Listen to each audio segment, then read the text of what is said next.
The title of this book is Anatomy of the Prosperity Gospel. This book, it is written by our beloved brother Abiodun Jemilohun. We are now in this great part 3 of this book, chapter 7. We continue. Great part 3 of this book, chapter 7. We continue. Apart from this main scriptural passage, the prosperity teacher also teaches that there are 6 wealth transfer that have happened on earth, and the 7th one, which will be from the people of the world to Christians, is imminent. These wealth transfer, they claim, include from Pharaoh to Abraham. From Pharaoh to Abraham. This notion is being supported by Genesis chapter 12 verse 10 to 16 and Genesis chapter 13 verse 1 to 2. Is this really what the Bible says? Now there was a famine in the land, and Abram went down to Egypt to dwell there, for the famine was severe in the land. And it came to pass, when he was close to entering Egypt, that he said to Sarai his wife, "Indeed, I knew that you are a woman of beautiful countenance. Therefore, it will happen when the Egyptians see you, that they will say, 'This is his wife,' and they will kill me, but they will let you live. Please say you are my sister, that it may be well with me for your sake, and that I may live because of you." So it was when Abraham came into Egypt, that the Egyptians saw the woman, that she was very beautiful. The princes of Pharaoh also saw her and commanded her to Pharaoh, and the woman was taken to Pharaoh's house. Got Genesis chapter 12 verse 10 to 16.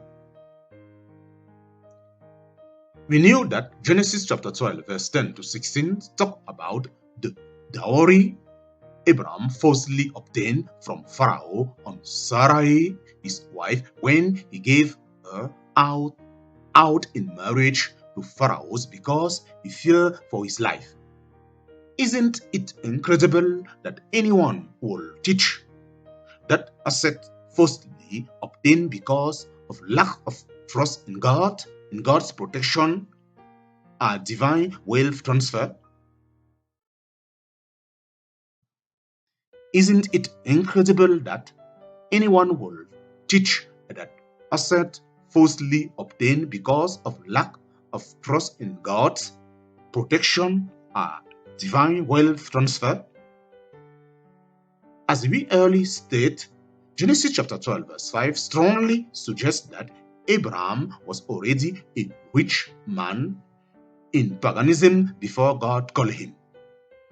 Then Abraham took Sarai his wife, and Lot his brother's son, and all their possession that they had gathered, and the people whom they had acquired in Haran, and they departed to go to the land of Canaan. So they came to the land of Canaan in Genesis chapter 12 verse 5. Genesis chapter 13 verse 1 to 2 simply corroborate this idea, since the dowry Abraham obtained from Pharaoh alone could not have made him become very rich in cattle, gold, and silver. Then Abraham went up from Egypt, and he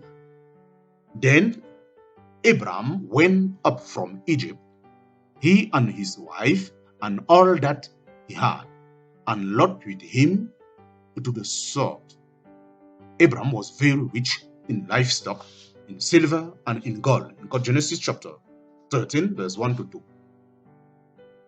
We see that nothing in this scriptural passage suggests either profuse or impeding divine wealth transfer.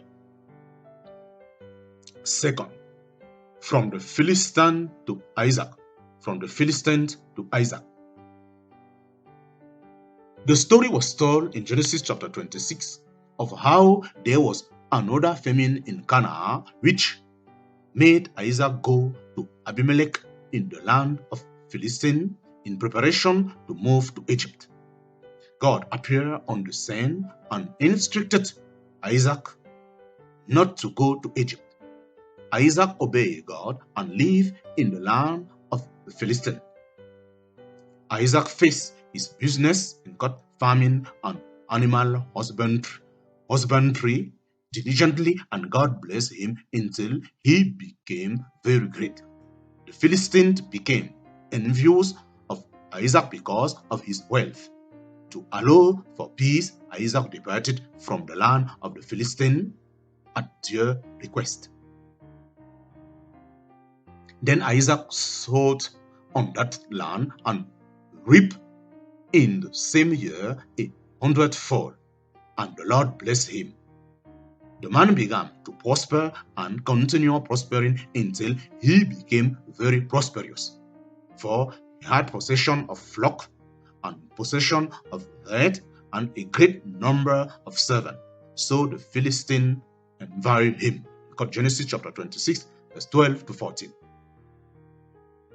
There is nothing on this narrative that suggests any wealth transfer from the Philistine to Isaac. Whatever Isaac got at this time was as a result of God's blessing on his labor. God would not have been able to bless him if he was not diligent at his business. From Laban to Jacob. From Laban to Jacob. This story is found in Genesis chapter 31, verse 4 to 13. According to Jacob's narrative, Laban chased him by changing the terms of his compensation 10 times. God then showed him in a vision how to make the flock reproduce the type of animal that will fit the description of his agri-compensation. So Jacob sent and called Rachel and Leah to the field, to his flock, and said to them, I see your father's countenance, that it is not favorable toward me as before, but the God of my father has been with me, and you knew that with all my might I have served your father.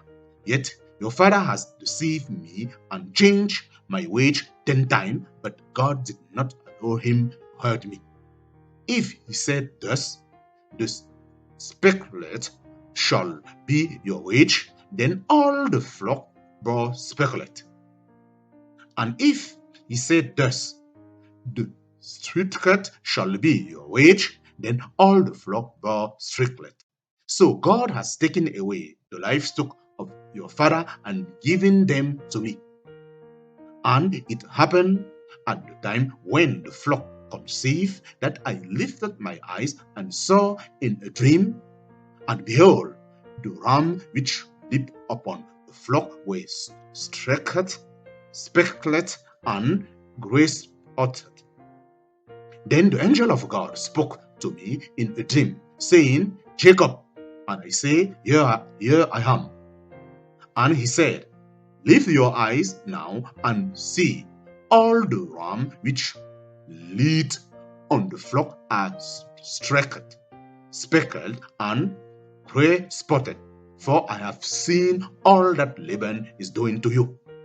I am the God of Bethel, where you anointed the pillar and where you made a vow to me.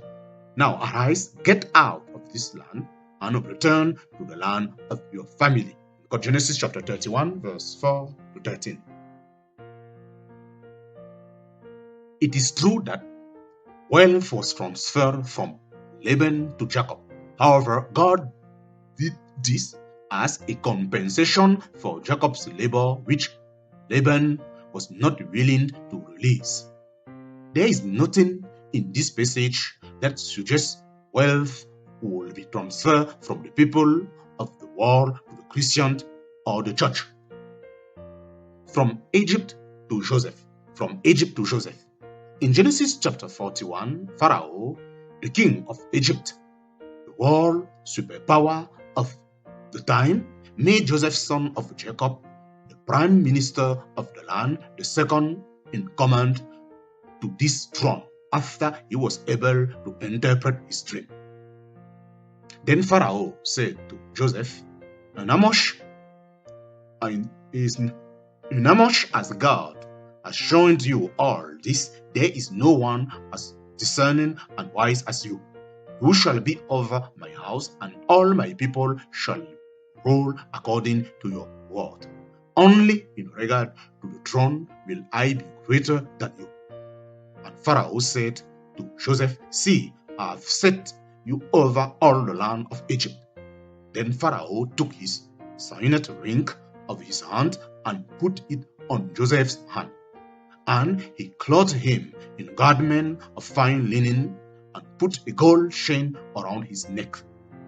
And he had him ride on the second chariot which he had.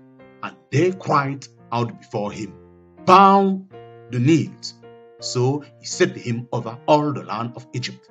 Pharaoh also said to Joseph, I am Pharaoh, and without your consent no man may lift his hand or foot in all the land of Egypt. We got Genesis chapter 41, verse 39 to 44. Nothing in this narrative suggests that Egypt's wealth was transferred to Joseph. Rather, God arranged this position for him so as to preserve the children of Israel from dying of the famine that ravaged the eastern Mediterranean country of the time. Then his brother also went and fell down before his face, and they said, Behold, we are your servants. Joseph said to them, Do not be afraid, for am I in the place of God? But as for you, you meant evil against me, but God means it for good, in order to bring it about as it is this day, to save many people alive. In Genesis chapter 50, verse 13 to 20.